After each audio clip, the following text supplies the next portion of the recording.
Good morning dear students. आज हम आपको भारत और नेपाल के संबंधों के बारे में बताएंगे।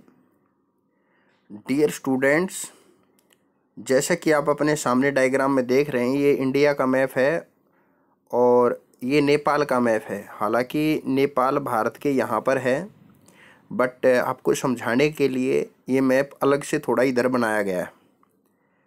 ये नेपाल का झंडा है, ये भारत का झंडा है। और आपको पता है भारत के बिल्कुल नेपाल की भारत से सीमा लगी हुई है और भारत के और नेपाल के कैसे संबंध हैं ये आज हम देखेंगे। ठीक है डियर स्टूडेंट्स, ये टॉपिक रियली में बहुत ही कॉम्प्लिकेटेड और मुश्किल टॉपिक है। कहने को ये टॉपिक आपकी बुक्स में भी मिल जाएगा, भारत और नेपाल संबंध आपकी बुक में भी दे रखे हैं, इधर उधर अलग अलग लोगों ने भी पढ़ा रखा है। पर डियर स्टूडेंट्स, मैं बताता हूँ, कहीं से आप पढ़िएगा पर आपका टॉपिक कॉन्सेप्ट क्लियर नहीं हो पाएगा। मैंने बहुत रिसर्च करके, बहुत मेहनत करके आपके लिए ये भारत और नेपाल संबंधों का कंटेंट तैयार किया है। आपको क्या करना है, खासकर कम से कम ये वाला टॉपिक, और ख़ासकर जो मैं आपको बता दूँ, जिस टॉपिक को मैं मेंशन कर दूँ, तो डियर स्टूडेंट उस टॉपिक को आप बुक में से तैयार ना करें।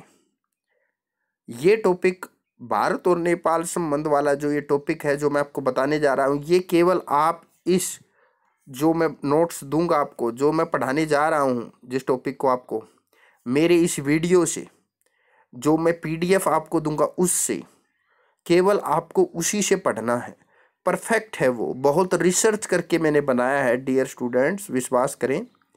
क्योंकि आपकी जो बुक है उसमें कुछ अननेसेसरी डाटा भी आप दे रखा, अननेसेसरी डाटा जो आपको पढ़ना नहीं है, बस बता रखा है ऐसे ही। ठीक है, तो डियर स्टूडेंट्स इसको पढ़ें, बहुत कई बार सुने इस वीडियो को डियर स्टूडेंट्स, तब जाकर चीज़ें आपके दिमाग में बिल्कुल फिट बैठ जाएंगी। तो डियर स्टूडेंट्स, हम स्टार्ट करते हैं भारत और नेपाल के रिलेशन।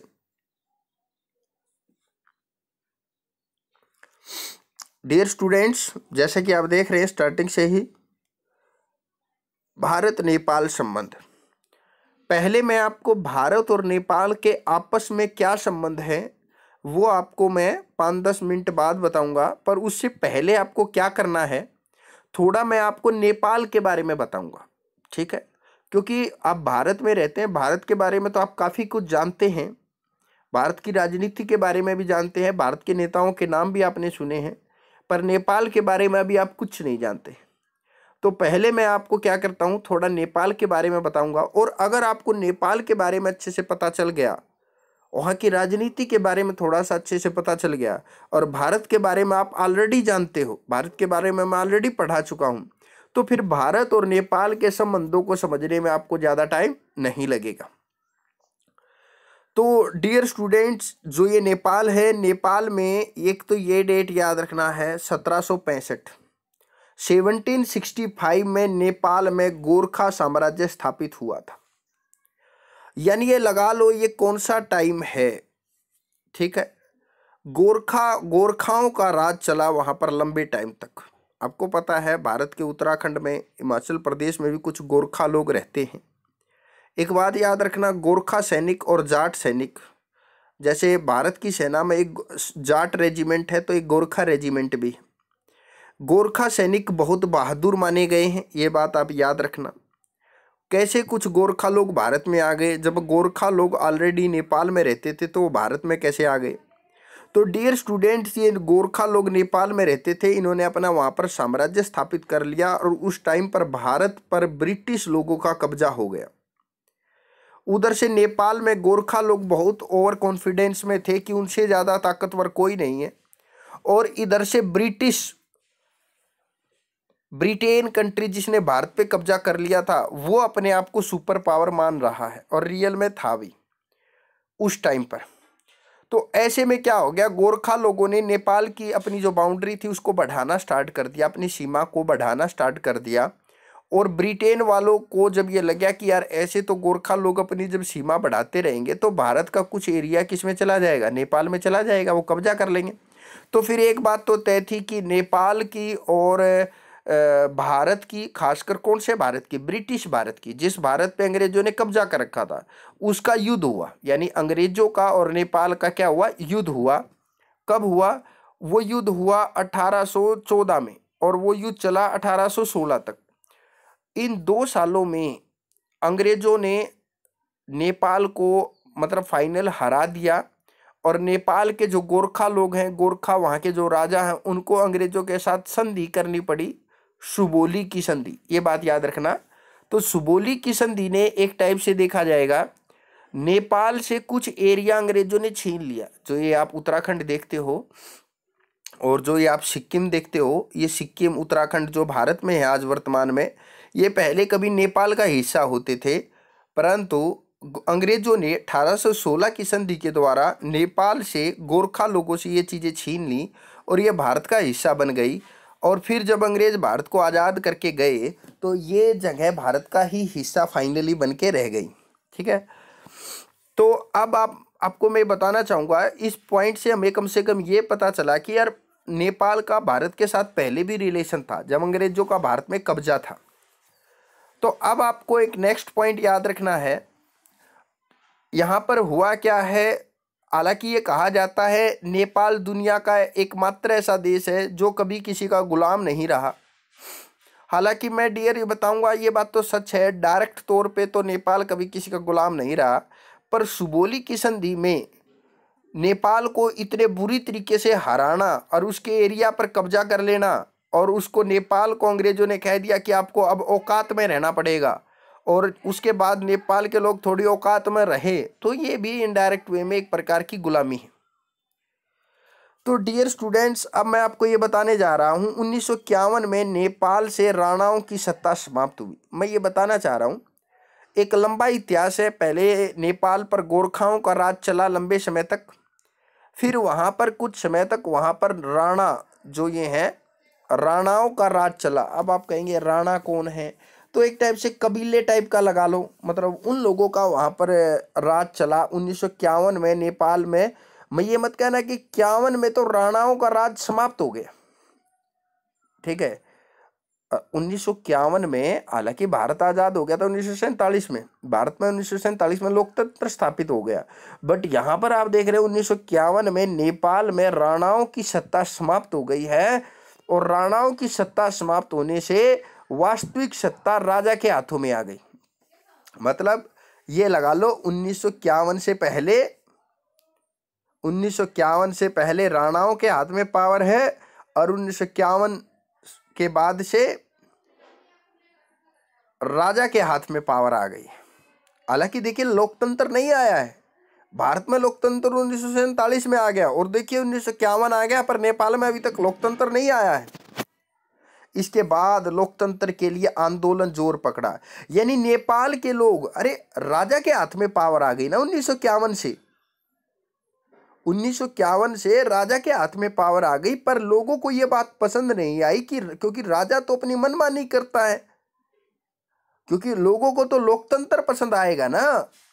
जब लोगों को लोकतंत्र पसंद आएगा तो लोग राजा को तो ये अच्छा नहीं लगेगा कि नेपाल में लोकतंत्र आ जाए, राजा की कुर्सी खतरे में पड़ जाए।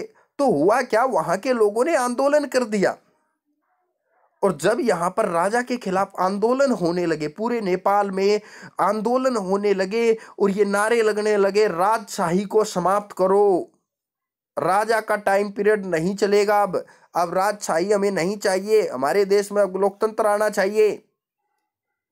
तो ऐसे में जो लोकतंत्र की मांग कर रहे थे जो लोग, उनकी अगुवाई करी थी नेपाली कांग्रेस ने। यानी कौन सी पार्टी ने जो राजा के खिलाफ लड़ने वाले लोगों की अगुवाई किसने की है, नेपाली कांग्रेस ने। जैसे जो इंडियन कांग्रेस पार्टी है उसने तो अंग्रेजों से लड़ाई लड़ी थी लोकतंत्र की स्थापना के लिए, पर यहां पर नेपाली कांग्रेस ने लोकतंत्र स्थापित करवाने के लिए नेपाल में राजा से लड़ाई लड़ी है। खून खराबे वाली लड़ाई भी कई बार हुई है। भाई लोकतंत्र ऐसे ही थोड़ा हासिल हो जाता है, भारत को ही देख लो, भारत ने एक लंबी लड़ाई लड़ी है लोकतंत्र की स्थापना के लिए। ये डेट जरूर याद रखना डियर, मोस्ट इंपोर्टेंट डेट है ये। 1959 में नेपाल ने अपना लोकतांत्रिक संविधान बनाया। अब ये एक बड़ी बात है यार, अभी तक राजा था वहां पर, नेपाल में राजा बनते आ रहे 1951 से 1952, 53, 54, 55, 56, 57, 58, 59, ये हम यहाँ पर 59 1959 की बात कर रहे हैं। 1959 से पहले 1951 से 1959 के बीच में वहां राजा था, राजा के पास थी सारी पावर, पर लोगों ने आंदोलन कर करके राजा को मजबूर कर दिया, नेपाल के राजा को मजबूर कर दिया गया। और नेपाल ने फिर क्या हुआ, मजबूर होकर अपना लोकतांत्रिक संविधान बनाया। मतलब उन्होंने कहा कि भैया ये देखिए हम लोकतांत्रिक संविधान बनाने जा रहे हैं। हालांकि ये मत सोचना कि अभी राजा खत्म हो गया, वहां राजा नहीं है, नहीं। 1959 में राजा ने अपनी सारी पावर नहीं छोड़ी, उसने कह दिया भैया ये सदन है, ये संविधान है, ये लोगों के पास कुछ पावर है और ये लो अब आपके लिए चुनाव भी करवाए जा रहे हैं।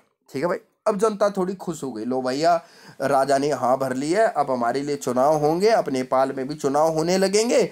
और जब चुनाव होने लगेंगे तो नेपाली कांग्रेस पार्टी को चुनाव में स्पष्ट बहुमत मिला। तो यानी ये डेट याद रखना, पहली बार नेपाल में लोकतंत्र के नाम पर चुनाव हो रहे हैं 1959 में।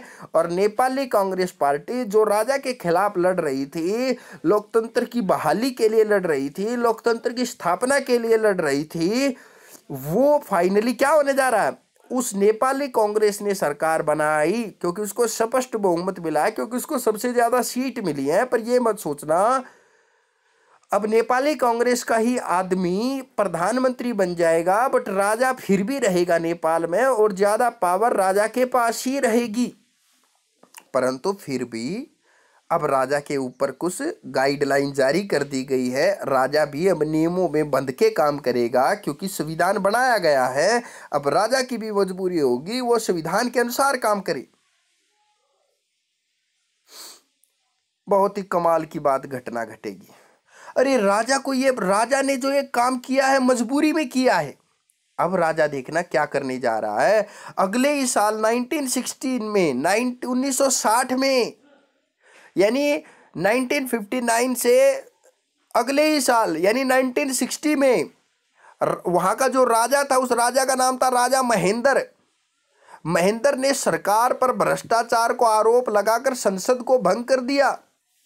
ये बहुत बड़ी बात करती भाई यार, अभी तो पहली बार सरकार बनी थी, अभी तो वहां पर पहली बार प्रधानमंत्री बना, अभी तो पहली बार वहां पर संसद ने काम करना स्टार्ट किया, अभी तो पहली बार नेपाल में उम्मीद जगी थी कि लोकतंत्र आएगा या आ गया है कुछ हद तक, पर वो उम्मीद राजा महेंद्र ने समाप्त कर दी, संसद को भंग करवा दिया, प्रधानमंत्री जो बना था उसकी सरकार गिरवा दी और दोबारा से सारी पावर राजा ने दोबारा से अपने हाथ में ले ली। और ये बात उस टाइम पर भारत के प्रधानमंत्री थे पंडित जवाहरलाल नेहरू, उनको इतनी बुरी लगी क्योंकि पंडित जवाहरलाल नेहरू को तो लोकतंत्र में विश्वास था, वो चाहते थे जैसे भारत में लोकतंत्र स्थापित है ऐसे ही हमारे पड़ोसी देशों में भी लोकतंत्र होना चाहिए, दुनिया के ज्यादातर देशों में लोकतंत्र की बहाली होनी चाहिए, लोग ही ये तय करेंगे कि उनके ऊपर कौन शासन करेगा, वोटों का महत्व होना चाहिए। और जब नेपाल में राजा ने लोकतंत्र को दोबारा समाप्त कर दिया और तो फिर क्या है, पंडित जवाहरलाल नेहरू ने फिर क्या स्टेटमेंट दी, नेपाल में लोकतंत्र समाप्त हो गया है। मतलब क्या कहा पंडित जवाहरलाल नेहरू ने 1960 में, जब राजा महेंद्र ने चुनी हुई सरकार से दोबारा सारी पावर छीन ली, तब पंडित जवाहरलाल नेहरू ने कहा नेपाल में लोकतंत्र समाप्त हो गया है। यानी 1960 में भारत और नेपाल के जब पंडित जवाहरलाल नेहरू जब ऐसी बात बोलेंगे तो सोचिए वहां के राजा को पसंद नहीं आएगी ये बात, तो भारत के और नेपाल के संबंध यहां पर क्या हो जाएंगे, कुछ खराब हो जाएंगे। अब 1962 में राजा ने बुनियादी लोकतंत्र के नाम पर किसी भी पार्टी के सहयोग के बिना राष्ट्र पंचायतों का गठन किया। ये इंपॉर्टेंट डेट है। अरे 1962 तो हमें वैसे भी हमेशा याद रहता है, क्योंकि चाइना के साथ भारत का युद्ध हो गया था, क्योंकि चाइना ने भारत के अक्साई चीन पर कब्जा कर लिया था। जब चाइना भारत के ऊपर कब्जा कर रहा था, जब भारत चीन के साथ युद्ध में उलझा हुआ था 1962 में, उसी 1962 में क्या करता है, जो वहां का राजा है, वहां का राजा कौन है इस टाइम पर, महेंद्र, महेंद्र राजा ने क्या किया, वहां पर एक राष्ट्र पंचायत का गठन किया। अरे कुल मिलाकर यहां तक कि कोई भी मंत्रिमंडल, यहां तक कि मंत्रिमंडल का गठन भी राजा ने स्वयं किया। यानी देखो, जैसे अभी हमारे मोदी जी हैं प्रधानमंत्री, वो क्या है, इलेक्शन लड़कर आए हैं, इलेक्शन लड़कर आए और फिर प्रधानमंत्री बने हैं, और उनकी एक मंत्रिमंडल भी है, वो भी चुनाव जीत कर आई है। पर यहां पर क्या हो रहा है, नेपाल का राजा खुद अपनी पसंद के आदमियों को मंत्री बना रहा है, और वो कोई चुनाव जीत कर नहीं आए हैं। और राष्ट्र पंचायतों के नाम से हर जगह के एरिया की सारी पावर, गांव क्षेत्र, हर जगह की राष्ट्र पंचायत एक नया कॉन्सेप्ट लेकर आए, अलग अलग राष्ट्र पंचायत बना दी गई। ये वाली एक अलग पंचायत है, ये वाली एक अलग पंचायत है, और वो सारी पंचायतें काम करेंगी किसके अनुसार, राजा के कहे अनुसार। यानी सारी चलेगी राजा की, जनता की नहीं चलेगी कुछ भी। तो एक टाइप से डिक्टेटरशिप, तानाशाही वही चल रही है। फिर आप बोलेंगे भैया देखो, जब राजा का राज होता है ना, तो उसकी मर्जी चलती है, वो ऐसे राज करे या ऐसे ना करे तो वैसे करे। बस ये मतलब कुल मिलाकर जनता को बहलाने फुसलाने का और उसके ऊपर शासन स्थापित करने का जस्ट एक तरीका है, और कुछ नहीं। इन राष्ट्र पंचायतों से वहां की जनता खुश नहीं होगी, नाराज हो जाएगी। 1962 में राष्ट्र पंचायतों का कॉन्सेप्ट लेकर आए कौन, वहां के राजा महेंद्र। अब देखिए फिर क्या होगा, राजा महेंद्र के बाद वहां पावर में कौन आ जाएंगे, 1972 की बात करेंगे। 1962 से सीधा हम 1972 में आ गए हैं, सीधा 10 साल बाद। वीरेंद्र, राजा वीरेंद्र वहां के राजा बनते हैं नेपाल की गद्दी पर। अब कौन सा राजा आ गया, राजा आ गया वीरेंद्र। और देखना, जब ये राजा, जब राष्ट्र पंचायत का कॉन्सेप्ट लेकर आए थे राजा महेंद्र, और जब राजा वीरेंद्र अब बन रहे हैं, मतलब हर हालात में जैसे कोई राजा बना है, तो ये राष्ट्र पंचायत से जनता खिलाफ है, जनता को नहीं अच्छा लग रहा, जनता चाहती है कि लोकतंत्र स्थापित हो। जनता साइड बाय साइड लगातार आंदोलन करती जा रही है। और जब 1972 में राजा वीरेंद्र गद्दी पर बैठेगा, उसके बावजूद भी जनता लगातार, वीरेंद्र के खिलाफ भी जनता लगातार आंदोलन करती रहेगी, अपना गुस्सा प्रकट करती रहेगी, और वीरेंद्र से ये मांग की जाएगी कि राष्ट्र पंचायतों वाले कॉन्सेप्ट को खत्म किया जाए। और ऐसे करते करते साल 1990 आ जाएगा। 1990 तक, ये वाली डेट पढ़ना आप, 1990 तक सड़कों पर प्रदर्शन, सभाओं और हड़तालों का दबाव। यानी 1990 तक क्या होता रहा, 1990 तक प्रदर्शन होते रहे, लोगों सभाएं करते रहे, हड़ताल करते रहे। और क्यों हो रही है ये प्रदर्शन, क्यों हो रही है हड़ताल, ताकि नेपाल में लोकतंत्र स्थापित हो सके। पर बार बार प्रदर्शन होते रहेंगे, बार बार सभाएं होती रहेंगी, बार बार हड़तालें होती रहेंगी। तो ऐसा होने से दबाव में राजा वीरेंद्र आ गए, राजा वीरेंद्र दबाव में आ गए और पंचायत पद्धति को समाप्त कर दिया, और कहा कि भैया ये जो पंचायत वाला, राष्ट्र पंचायत वाला जो कॉन्सेप्ट हमने स्टार्ट किया था, हम इसको समाप्त करने जा रहे हैं। राजनीतिक पार्टियों को मंजूरी देने के लिए संविधान को मंजूरी दे दी। यानी उन्होंने कहा संविधान में ये परमिशन मिल गई कि कोई आदमी अगर अपनी राजनीतिक पार्टी बनाना चाहता है तो वो बना सकता है, क्योंकि हम चुनाव करवाने जा रहे हैं, क्योंकि हम लोगों को पावर देने जा रहे हैं। हालांकि देखना, राजा लोगों को पावर देगा जरूर, राजा लोगों को ये छूट जरूर देगा कि वो आप चुनाव कर लें, आप भाग ले ले चुनाव में, आप अपना पसंद का प्रधानमंत्री बना लें, पर रियल पावर, असली पावर राजा वीरेंद्र अपने पास ही रखेगा। पर ठीक है, जनता को लगे यार कुछ तो पावर आ रही ना हाथ में। तो इस चुनाव जब 1990 में चुनाव हुए तो 1990 में जनता के दबाव में आकर 1990 में राजनीतिक पार्टी को परमिशन देनी पड़ी। संविधान में ये कहा गया कि हम चुनाव करवाने जा रहे हैं। 1990 में ही चुनाव करवाए राजा वीरेंद्र ने, और 1990 में ही नेपाली कांग्रेस फिर पूर्ण बहुमत से चुनाव जीत गई। ये बार बार नेपाली कांग्रेस चुनाव इसलिए जीत रही है क्योंकि ये राजा के खिलाफ लड़ाई लड़ रही है लोकतंत्र की बहाली के लिए। तो इसका जनता की नजरों में अच्छा सम्मान है। 1990 में चुनाव हुए, 1990 में चुनाव हुए और 1991 में गिरिजा प्रसाद कोइराला नेपाल के प्रधानमंत्री बने। आप क्या सोचते हो, गिरिजा प्रसाद कोइराला के पास इतनी ज्यादा पावर आ गई है क्या कि वो राजा वीरेंद्र से भी ज्यादा पावरफुल हो गया है क्या? नहीं, ऐसा नहीं है। पर फिर भी चलो कुछ तो पावर दी गई, चलो कम से कम चुना तो गया, चलो कम से कम लोकतंत्र की तरफ कुछ कदम तो बढ़ाए, चलो कम से कम एक विश्वास तो जागा कि अब नेपाल में भी लोकतंत्र आ जाएगा। 1994 में गिरिजा प्रसाद कोइराला के खिलाफ अविश्वास प्रस्ताव लाया गया। यानी कुछ लोगों ने कहा कि यार गिरिजा प्रसाद कोइराला की सरकार ठीक नहीं है। कुछ लोग जब नाराज हो गए तो उसके खिलाफ अविश्वास प्रस्ताव लाया गया। दोबारा चुनाव हुए और नेपाल में पहली बार कम्युनिस्ट पार्टी बनी। हुआ क्या था, देखिए जो कम्युनिस्ट सरकार जो होती है ये हमेशा बड़ा बदलाव चाहते हैं। पर यहाँ पर जो हमारी नेपाली कांग्रेस पार्टी का जो नेता है गिरिजा प्रसाद कोइराला, इनका मानना था कि हमें धीरे धीरे करके राजा से पावर लेनी चाहिए। बट कम्युनिस्ट पार्टी सोच रही थी उसको एकदम से ज़्यादा पावर लेनी चाहिए। तो इसलिए कम्युनिस्ट पार्टी को गिरिजा प्रसाद कोइराला का जो विचार है वो अच्छे नहीं लगे और कम्युनिस्ट पार्टी के लोगों ने अविश्वास प्रस्ताव लेकर आए सदन में और गिरिजा प्रसाद कोइराला की सरकार गिर गई। और उसके बाद 1994 में ही जैसे गिरिजा प्रसाद कोइराला की सरकार गिरेगी और नेपाल में कम्युनिस्ट पार्टी की सरकार बन जाएगी। कम्युनिस्ट पार्टी ने विद्रोह किए, कम्युनिस्ट पार्टी ने विद्रोह करवाए। अरे विद्रोह क्यों? अरे कम्युनिस्ट पार्टी यहां हिंसा का सहारा क्यों ले रही है? एक सोचने की बात है।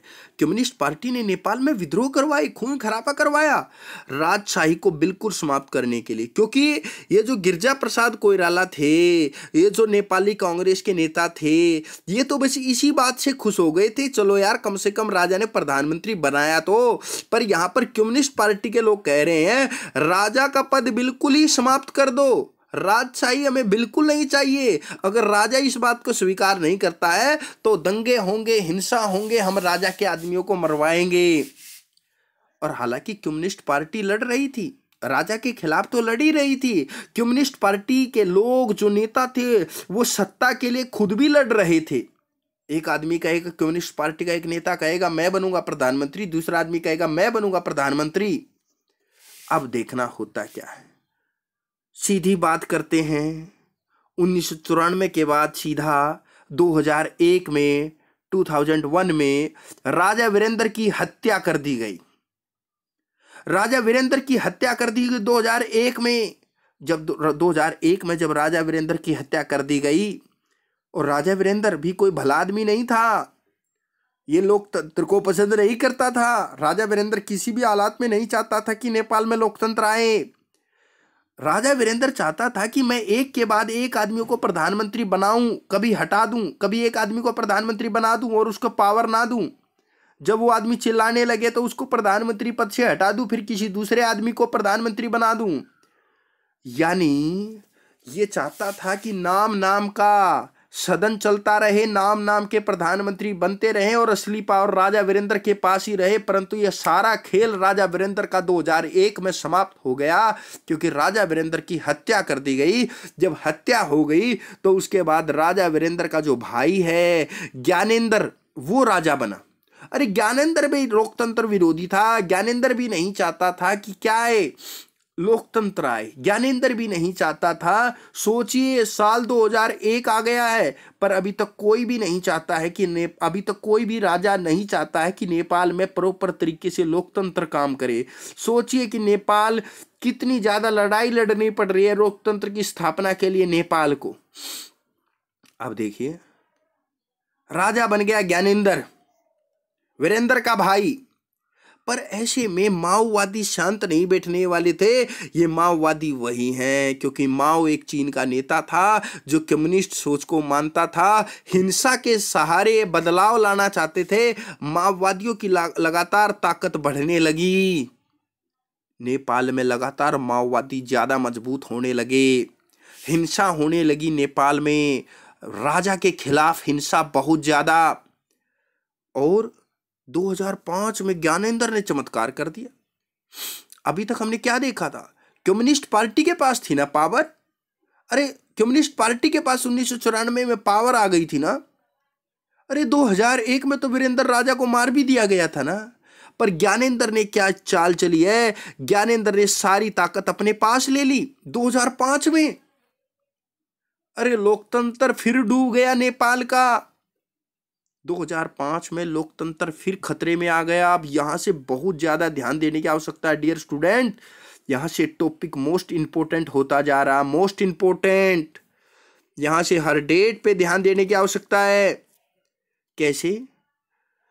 जब 2005 में राजा ने सारी पावर अपने पास ले ली, जब संसद के पास, वहां के प्रधानमंत्री के पास कोई पावर नहीं छोड़ी ज्ञानेंद्र ने, तब अगले ही साल 2006 में पूरे देश में, पूरे नेपाल में देशव्यापी प्रदर्शन शुरू हो गए। अरे हड़ताल होने लगी, भाषणबाजी होने लगी। तो ऐसे में जो नेपाल की 7 पार्टियां, 7 पार्टियां, जो नेपाल की जो मेजर जो मेन 7 पार्टियां थी, वो सारी 7 पार्टियों ने अपना अलायंस बना लिया। वो सातों पार्टी इकट्ठी हो गई। एक तरफ ज्ञानेंद्र की सेना है और एक तरफ नेपाल की 7 पार्टियों और उनके समर्थक एक तरफ।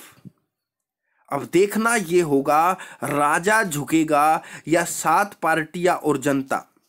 हुआ क्या? 7 पार्टी, जैसे ही 7 पार्टियों ने अपना अलायंस बनाया, पेपर में कई बार पूछा जाता है 7 पार्टियों ने अपने प्रदर्शन करने कब स्टार्ट किए थे? 2006 में। छक्के मारने के लिए 7 पार्टियां रेडी हैं।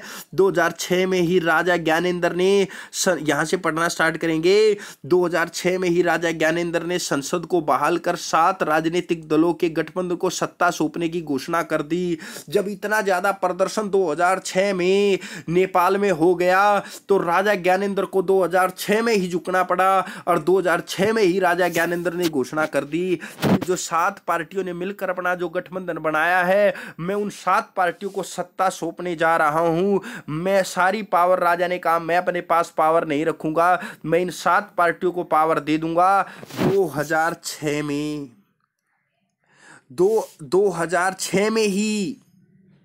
2006 में ही नेपाली कांग्रेस के गिरिजा प्रसाद कोइराला को फिर दोबारा प्रधानमंत्री बनाया गया। और 2006 में ही संविधान सभा का निर्माण के लिए, भैया जब नेपाली कांग्रेस का प्रधानमंत्री बन गया है गिरिजा प्रसाद कोइराला, तो नेपाल का जो राजा है ज्ञानेंद्र, उसने कहा था कि भैया आप अपनी संविधान सभा भी बना लो, क्योंकि जो संविधान सभा बनेगी वो आपका संविधान बनाएगी। 2006 में बड़ा चेंज आ गया, बहुत बड़ा बदलाव आ गया। और हुआ क्या?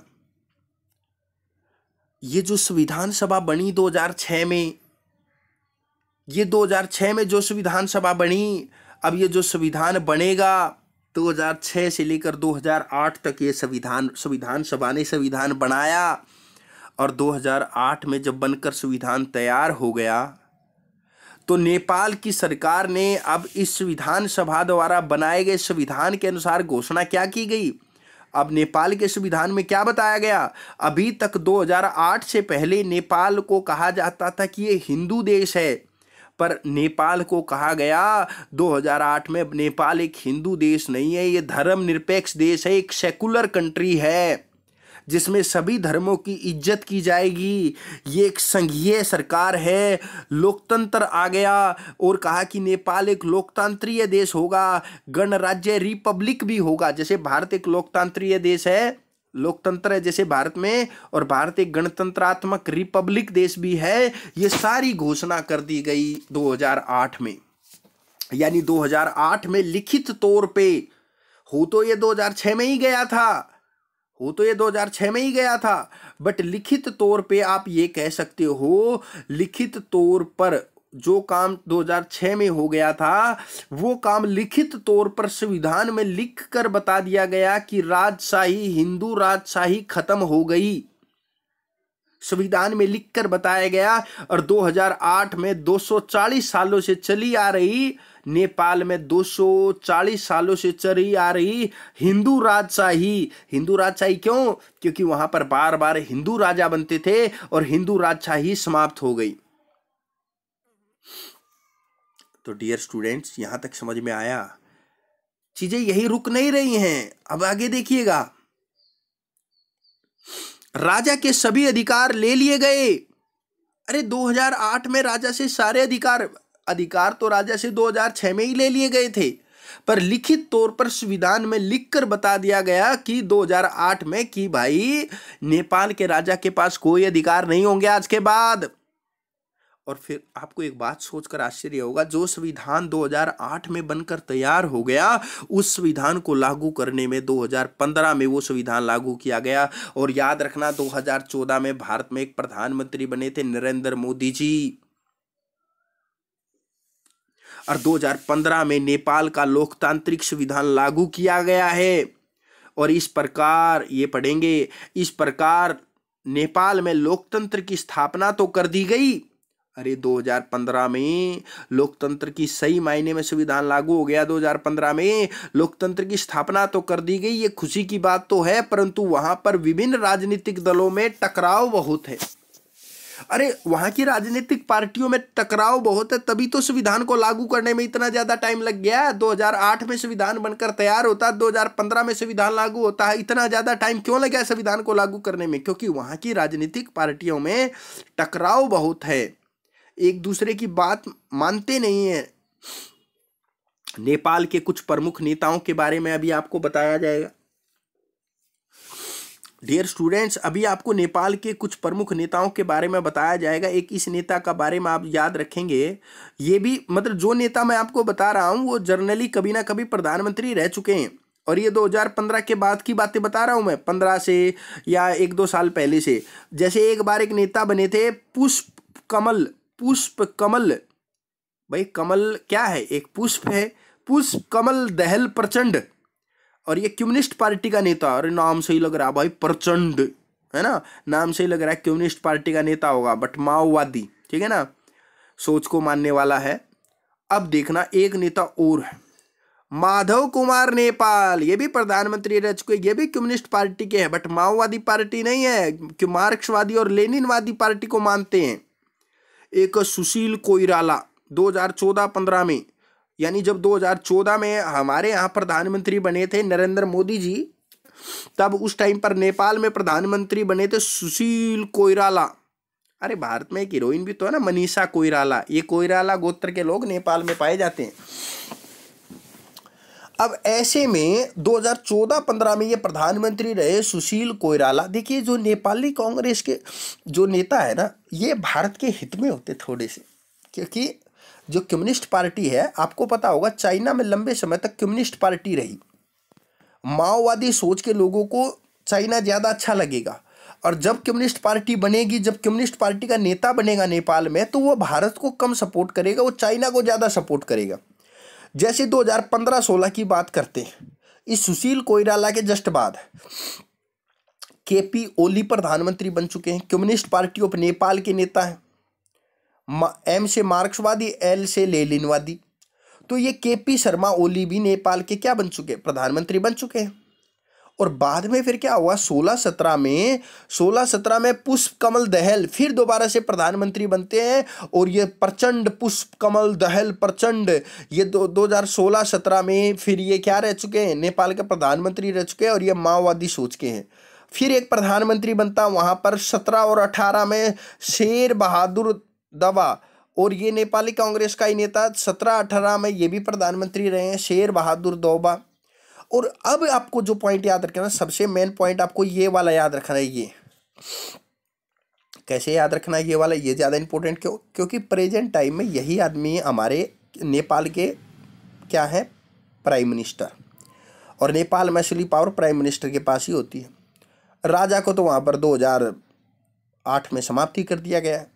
अब केपी शर्मा ओली 2008 में नेपाल के प्रधानमंत्री बने थे, और अभी भी अगर कोई आप वर्तमान में आपसे पूछ ले कम्युनिस्ट पार्टी का है ये, KP Sharma Oli communist party of Nepal से बिलोंग करते हो। केपी शर्मा ओली, याद रखना, कम्युनिस्ट पार्टी का अगर नेता वहाँ का प्रधानमंत्री बनता तो चाइना को ज़्यादा फेवर लेगा, भारत के पक्ष की बात कम कहेगा। तो इस टाइम पर नेपाल का जो प्रधानमंत्री है उसका नाम है केपी शर्मा ओली। प्रेजेंट टाइम में नेपाल की जो राष्ट्रपति है उसका नाम है विद्या देवी भंडारी, और ये नेपाल की पहली महिला राष्ट्रपति है। और एक इंटरेस्टिंग पॉइंट आपको बताने जा रहा हूँ। भारत के कुछ ऐसे लोग हैं जो नेपाल में जाकर बस गए, और ज़्यादातर जो लोग वहाँ जाकर बसे हैं वो मधेसी हैं। कौन है, कौन सी जाति के हैं? मधेसी। तो याद रखना, मधेसी जाति के काफ़ी लोग नेपाल में रहते हैं, और वो मधेसी लोग नेपाल में वहाँ अब एकजुट हो चुके हैं, वहाँ की राजनीति में अब भाग लेते हैं। और अब के चुनाव में उन्होंने अच्छा रोल थोड़ा प्ले भी किया था, और आने वाले टाइम में वो और भी अच्छा रोल प्ले कर सकते हैं। और उन मधेसी लोगों ने जनता पार्टी समाजवादी नाम से एक पार्टी बना रखी है, जनता पार्टी समाजवादी। और आने वाले टाइम में अगर ये पार्टी वहाँ पर बड़ा रोल प्ले करे, या इस पार्टी का अगर वहाँ पर कोई प्रधानमंत्री बन जाए, तो फिर ये बात तय रहेगी वो भारत के पक्ष में ज़्यादा काम करेगा। और एक बात और भी है, जब वहाँ पर अभी केपी शर्मा ओली सरकार है, जब केपी शर्मा ओली सरकार बनी है तो वो मधेसियों को थोड़े कम अधिकार दे रही है। तो ये चीज़ भी भारत के खिलाफ है, इससे भी भारत और नेपाल के रिलेशन खराब होते जा रहे हैं। अब डियर स्टूडेंट, ये इंटरेस्टिंग पॉइंट है, इनको देखते जाएं बहुत जल्दी जल्दी। अब डायरेक्ट हम सीधा भारत और नेपाल संबंधों की बात कर रहे हैं, क्योंकि अभी तक हम बहुत कुछ जान चुके हैं नेपाल के बारे में। नेपाल विश्व का एकमात्र ऐसा देश है जो हिंदू राज्य कहलाता है। मैं तो ये कहूँगा, ये कहते जरूर है, कई जगह लिखा मिल जाता है नेपाल एक हिंदू देश है, बट ये कहेंगे नेपाल एक हिंदू देश था। क्योंकि आपको पता होगा 2008 में वहाँ के संविधान में क्या घोषणा कर दी गई? ये घोषणा कर दी गई कि भाई नेपाल अब एक सेकुलर कंट्री रहेगा। तो अब हम नहीं कह सकते नेपाल एक हिंदू देश है। यद्यपि सन 2006 में, क्योंकि हालांकि जो बात 2008 में लागू हुई थी वो कही तो 2006 में गई थी ना, 2006 में नेपाल में राजशाही समाप्त होने पर इसे एक हिंदू राष्ट्र की बजाय एक सेकुलर कंट्री घोषित कर दिया गया। और एक बात याद रखना, मैंने बताया था 1950 से 1960 के बीच में भारत और नेपाल के संबंध अच्छे रहे। बस 1960 में जब मैंने बताया था, वहाँ पर जब पंडित जवाहरलाल नेहरू ने ये स्टेटमेंट दी थी कि नेपाल में लोकतंत्र समाप्त हो गया है, तो तब भारत और नेपाल के रिलेशन थोड़े से खराब हुए थे। एक बात याद रखना, कश्मीर के मामले पर नेपाल ने भारत का समर्थन किया। ये बात हमें बताती है कि भारत और नेपाल के रिलेशन अच्छे हैं। जब भी कभी इंटरनेशनल लेवल पर कश्मीर का मुद्दा उठता है तो नेपाल भारत को सपोर्ट करता है, ये अच्छी बात है। नेपाल को विदेशी सहायता सबसे ज़्यादा अमेरिका करता है, दूसरे नंबर पर रशिया करता है, यूएसएसआर करता है, और याद रखना चाइना से भी ज़्यादा हेल्प भारत कर रहा है नेपाल की। तो भारत ने काफ़ी पैसा इन्वेस्ट कर रखा नेपाल में।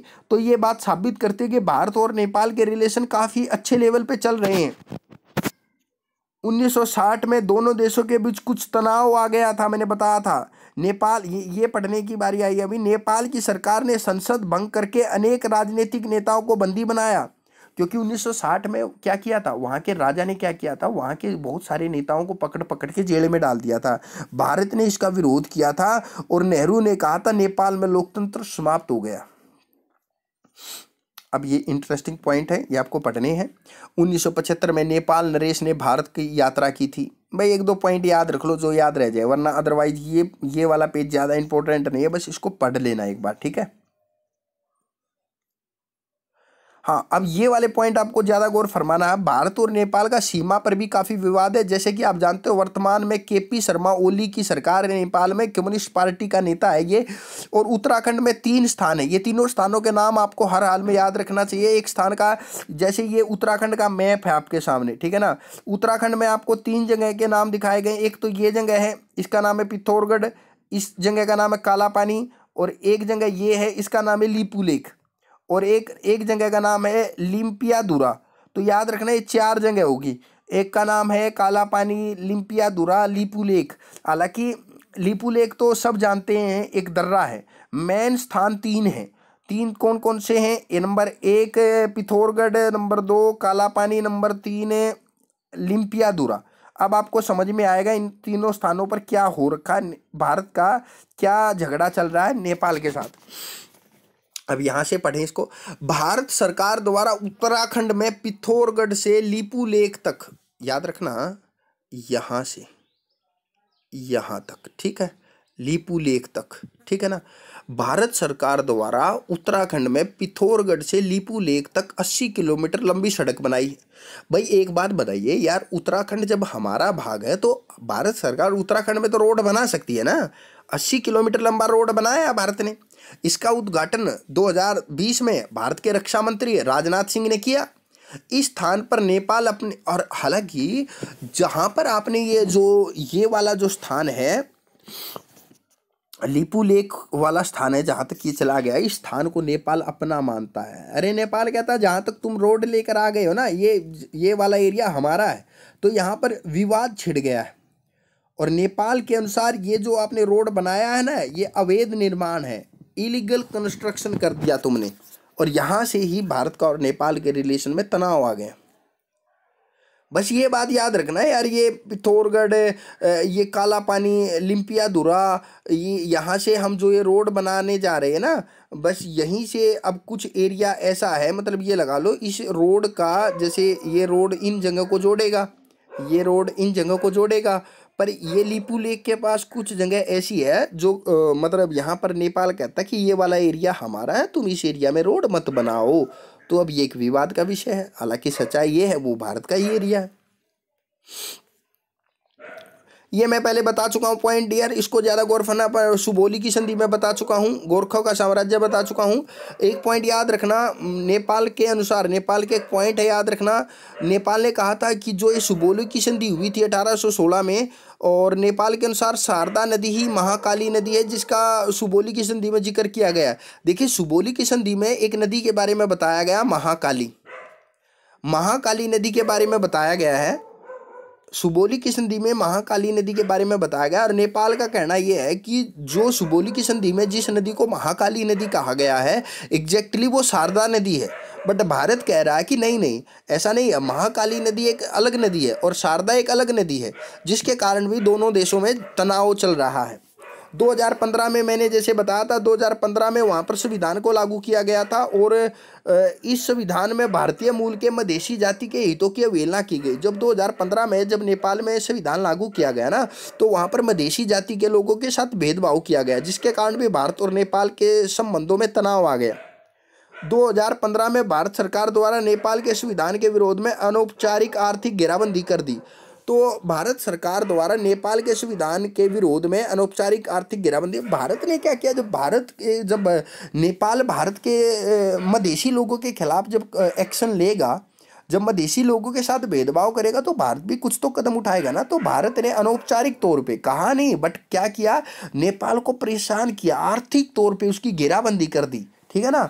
यानी आर्थिक तौर पे टॉर्चर करने की कोशिश की गई नेपाल को, ताकि उसकी अकल थोड़ी ठिकाने में रहे, ठीक है ना।